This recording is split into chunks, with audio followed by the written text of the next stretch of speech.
Lakini Mheshimiwa Waziri, tumesema kwenye soko la Mrombo na hapa tunasisitiza hayo. Tuombe wale wadau wetu ambao walikuwa ni waasisi wa soko hili pale wanapohama, kwanza wapewe kipaumbele, waingie katika soko hili na wenyewe wakuwe na waadvance na hili soko jipya la kisasa ambalo limejengwa na rais wetu. Lakini sambamba nayo, Mheshimiwa Waziri, mnaweza mkaconnect kwa utaratibu mzuri, wakiingia ambao watu mnajua masoko yao ni nini, wanafanya biashara gani. Mimi nafikiri hata ile mikopo ya 10% ya vijana akina mama hapa sasa inaweza ikawa ni rahisi, hata ikawa inalipika kwa sababu ni watu ambao tunajua shughuli zao wanazozifanya. Kwa hiyo niombe muiangalie kwa utaratibu wenu mzuri na yenyewe kuiconnect na wafanyabiashara wetu hapa ambao wanafanya kazi kwenye masoko yetu ya Mrombo na mengine na masoko mengine, ili tuweze kuwa na watu ambao wanachukua zile fedha lakini wana uhakika wa biashara zao na wanarudisha ili wengine waweze kukopa ile 10% ya Mheshimiwa Rais. Kikubwa tunachotamani kukiona ni hichi kinachofanyika hapa kikamilike kwa wakati, ili zile sifa za Mama Samia ziweze kusikika kila mahali. Hili ni soko la kipekee, soko ambalo tunaamini litakuwa la tofauti sana.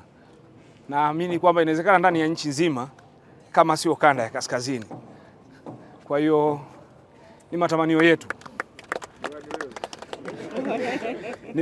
yetu, kwamba sifa kubwa za Mheshimiwa Rais zitatoka eneo hili la kata yangu ya Levolos. Faida zitapatikana ni pamoja na kuongeza ajira kwa wananchi wa jiji la Arusha, kipato cha mwananchi mmoja na mapato ya jiji la Arusha kuongezeka.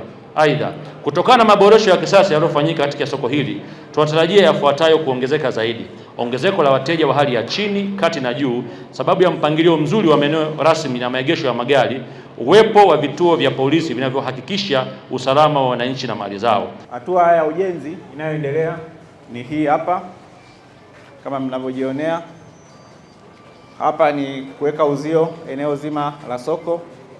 Hapa ni upimaji wa eneo na kuanza uchimbaji. Kama mnavyoona hapa, tumeanza chini. Hapa tumeweka chuma na kumwaga zege huku chini. Hizi ni nguzo, na hii ni hatua ya ujenzi wa vizimba ambayo ndio hatua inaendelea. Hapa ni maeneo ya vyoo, na pia kama walivyosema crash program, unaona kwingine anaendelea kupiga plaster na kwingine pia anaendelea kuandaa mazingira ya nje.